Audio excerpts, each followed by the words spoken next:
Hi, Trina here, and I am feeling inspired to do a video because my life has presented me with some really cool things, and then I had an invitation multiple times throughout the weekend, but a clear invitation in Radek's post to address this notion of, I don't know, how to stay in a blissful space, which seems like it's all the time.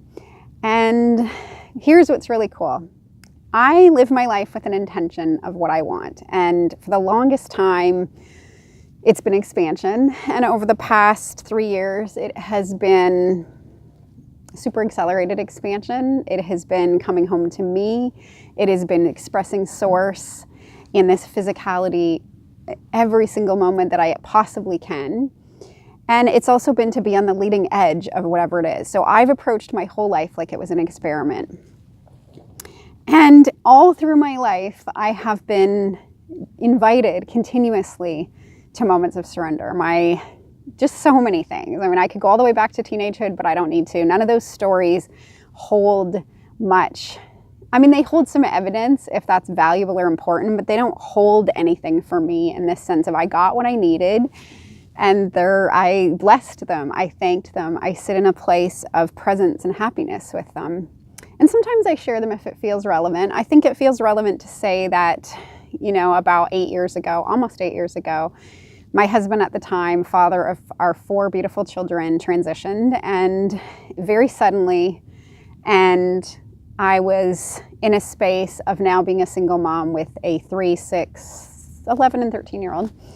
And there was such an invitation in that moment to surrender into so many things. And there was times that I didn't and times that I looked for soothing.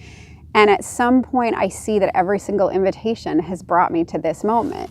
And so now this way that I'm living my life that I just invited in but didn't really know how to fully share, I feel some clarity about. So I want to keep a long story short. I looked for love in all the wrong places, and in that relationship experience was able to do so much with myself, so much presence, so much meeting whatever it is that was stored inside of me that needed to be let go of moment to moment to moment, because this relationship was intense and big and on many levels not my preference a few minutes after I ended up in it.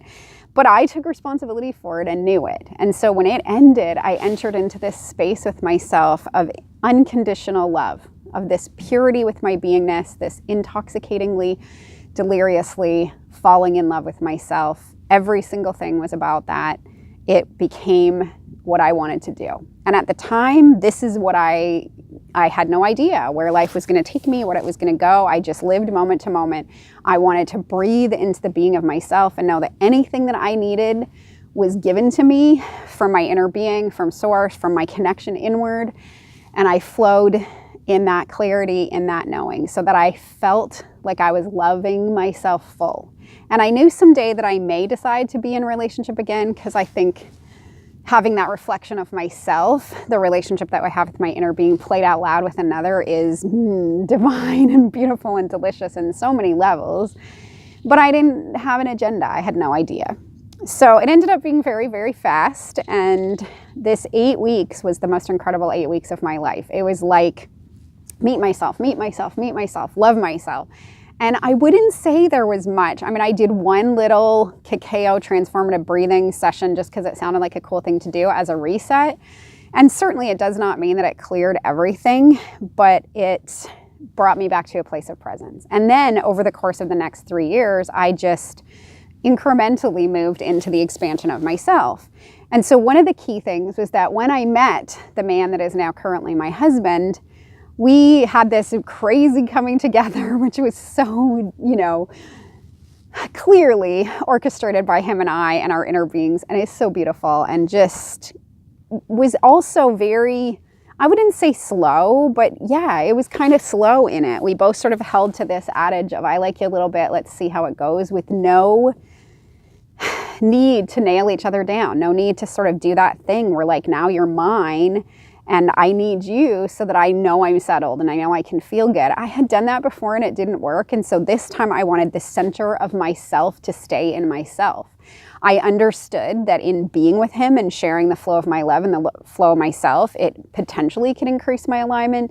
But man, my alignment was so epic and sweet that I didn't need anything from him. In fact, I remember when I met him and thought, what a sweet, amazing, beautiful weekend we had. And it may or may not lead to something further. And whatever it is beautiful.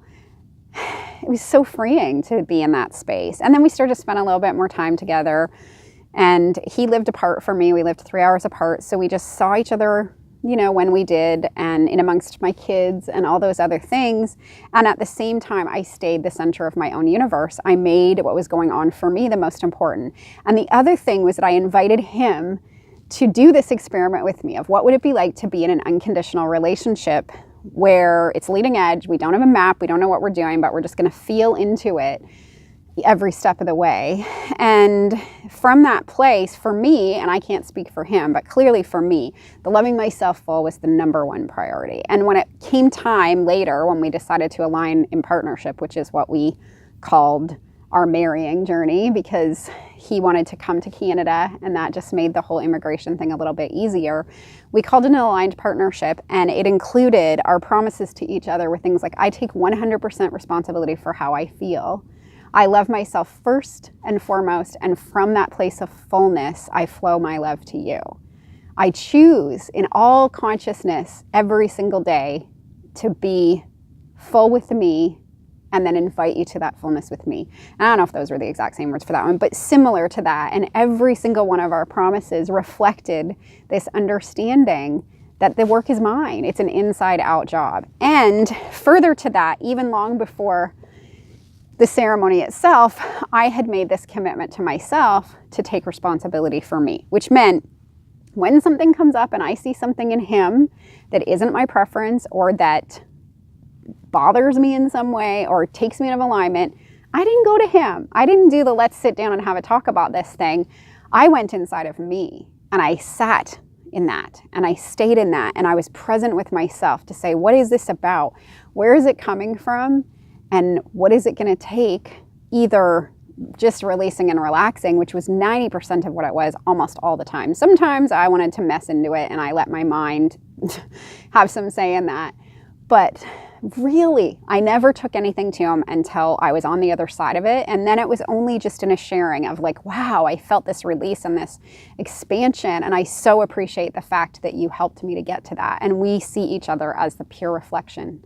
So then I started to think, what would it be like to do that with the whole world, with my children, with everyone I meet? And what's interesting is then that's the experiment that I've been doing. And it's been going pretty good. I mean, I lined up with this group and I so resonate with Anthony that I know that there's got to be something in that. And at the same time, I wanted to understand it in a bigger way. And I didn't even really have the full understanding of what I was doing. So recently I revisited or stumbled upon Michael Singer's book, The Untethered Soul, and loved it. And then I went and got a second book before I'd finished the first one, The Surrender Experience, and I couldn't put it down. I read it in like a few days. And before I'd even finished the book, I knew that that's how I want to live my life, that this is the thing that I have been desiring, to be blended in my sourceness, in my presence here in this physical body. And I was so knew that that's what I wanted. I just was like, whatever it is you did, I want to do. I love this example.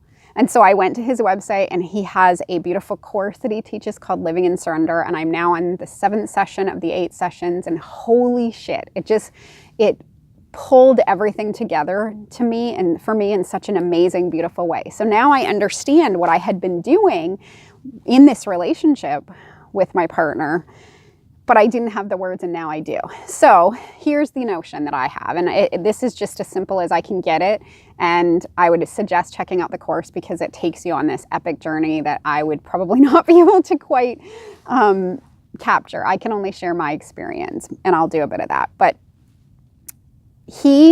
basically the notion is that we were born to have an experience. An experience comes to you, you have it, it has a vibration. The vibration is felt by your heart. You feel it deeply. It touches your soul. Through this experience, you're sitting in the seat of awareness. You have a recognition of it. It could be painful. It could be happy. It doesn't matter.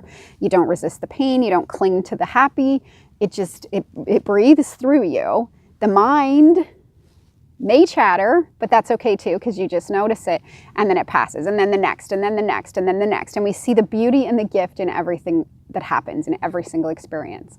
But that's not what happened. What happens instead is that the experience comes, we start to feel something we don't like, we tense up in response, we feel resistance, we move into our mind to escape the feelings of our heart, and now that little ball of energy that was either that emotion or that experience becomes tangled up inside of our field, and it's there, and it's waiting. And then this happens over and over and over again from the moment you're born, so that at some point you start to have a recollection, I'm not sure if that's the right word, but you start to have a realization that I have strange reactions to things, and I don't even know where they're coming from. Like just the other day, my daughter wanted to put peanut butter on our ice cream, and I had a reaction to that, and I don't even know why. And it ended up being related to something that my mom wouldn't have allowed me to do that. But it was banging into that junk. It was banging into all those little orbs, bubbles, balls, whatever you want to call it, of stored energy that I see it as energy and movement. It's not stuck, but it's stored energy moving, cycling on itself, stuck in my field. So now I'm not having the pureness of any experience come through me. It doesn't matter how good it is or how bad it is. It bangs into my junk. And then how it impacts on the stuff that is that stored energy that's inside of me, determines my response to it. I either want to push it down further, get away from it as much as I can, get mad at the person out there. And so without realizing it, I had already been engaging in the release of this stuff most of my life, just sort of in an intuitive way, where I would sit in presence. Sorry, I thought someone was coming, so I stopped for a minute. So I would just sit in presence with myself and then let whatever the experience was just come and have me and go through me. And I was doing this without even having a realization. And so now, thanks to Michael Singer, I now recognize what I'm doing, and I see the value of this notion that everything that happens is my responsibility. Not only is it my responsibility because it's banging into my junk, it also was junk I created because I chose to store it. And it's also really seriously impacting on my vibrational field, because now that junk is the stuff that's all that stuck energy is what is most of the time vibrating outward and attracting more back to me. Not from the purest place of my sourceness or my beingness, but from all of this energy that isn't my preference and isn't what I want. So of course I want to do everything I can to get rid of it. And I had stumbled upon that. So I think what it comes down to is that this is a process that I just started engaging in without realizing I was doing it. And it's become so easy now that I don't really need to talk about it. I don't feel like I need to ask for support or validation or sharing of any of those things. I deposits because some people walked by on the beach. But from what I remember of what I was saying is I had stumbled onto this and used this technique numerous times through my life without even realizing it. And at the same time, in the not knowing it, in the not understanding it fully, I wasn't using it to the max of what was available for me. The other piece that was so clear was that the sharing it with other people in this sort of hope to, I don't know what that sharing would be about for me, when I wanted to share my offness, just didn't feel good. And I guess there was this part of me that does believe in the law of attraction, that you get more of what you put out. And so I know right now it seems like online there's a lot of talk about like, how do you share your authenticity? And isn't your authenticity every aspect of yourself? And of course it is. And I get that. My biggest authenticity, me being authentically me, is when I'm in my sourceness, when I'm in that flow. And when the things that come in from the world bounce against me and I sit in presence with myself, it would look different from the inside. From the outside, I'm not sure it would really look that different. I mean, I had an experience this weekend where I shared something that is the view that I have about something, and I got a response back that was, kind of intense and immediately caused me to sort of constrict. And I felt the constriction. I felt it in my throat, which is not surprising because it's around expression. I felt it in my chest.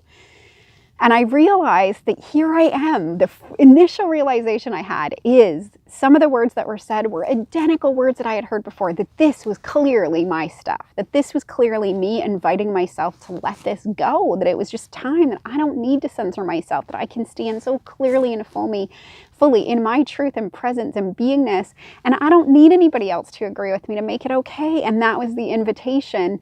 And yes, it felt uncomfortable. And yes, there was some fear there. Like, what if I was to share these truths and people really attack me or jump up and down or don't like me because of it? And if I wanted to build a business and then they really don't like me, where's that going to go? And so, and I just sat in an unattached place. I did the best I could to just, I'm not those thoughts. I'm not those ideas. I'm not those worries. I'm not even the tension. I am not any of those things. I am the awareness of all of those things. And so as we have a tendency to allow ourselves to get sucked into it and think it's us when it really isn't.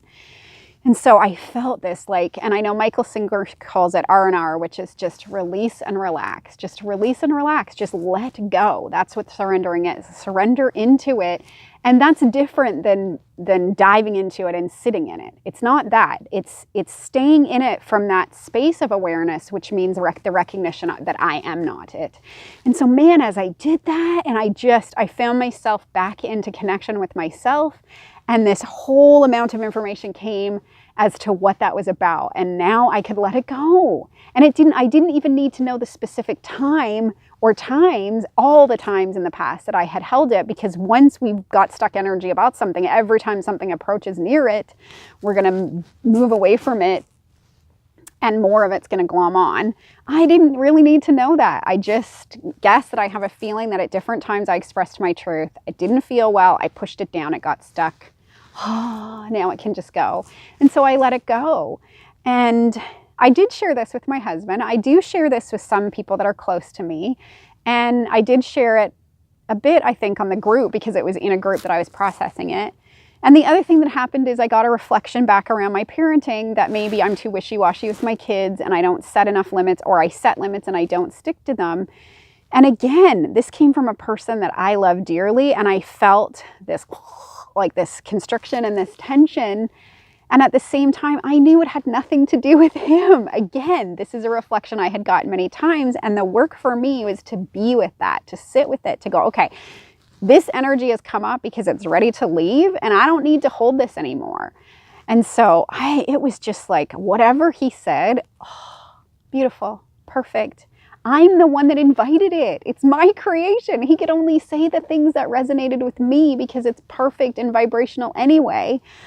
Thank you so much for giving me back the information that's going to take me to the freedom that I want, because ultimately what I want is to get rid of all that stuff that's inside of me so that I can have each experience come from the purity of the experience, the beauty of the experience that I'm having, whether it's the death of my husband and the epic loss of that, or whether it's the summer that I surrendered to the fact that my I think he was 15 or 16-year-old might not make it because he decided that drugs was the way to deal with his father's death.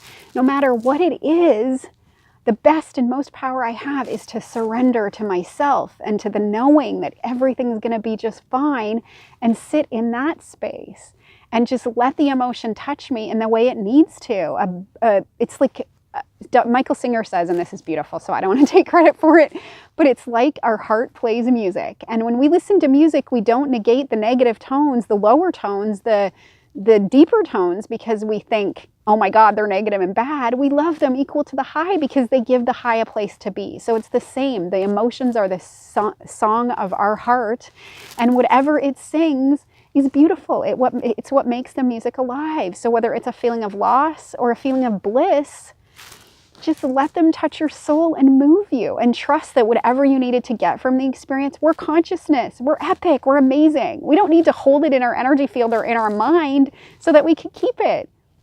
And the thing I'll finish with, well, a few things, is just that idea of being in presence with it, just being in the sleet of awareness, like pull away from it is how he describes it. So you rest and relax, let your body relax, let your mind relax. Watch what's going on as if you're the observer. Let it be. There's nothing you need to do. Just let it touch you and take you. Let the music play through you, and then it will release. And then do that with every real experience as it's coming in so that more don't get stuck. And then at some point, all of it will be gone, and we'll be sitting in this pure, pristine place of now everything that comes out of me is my sourceness.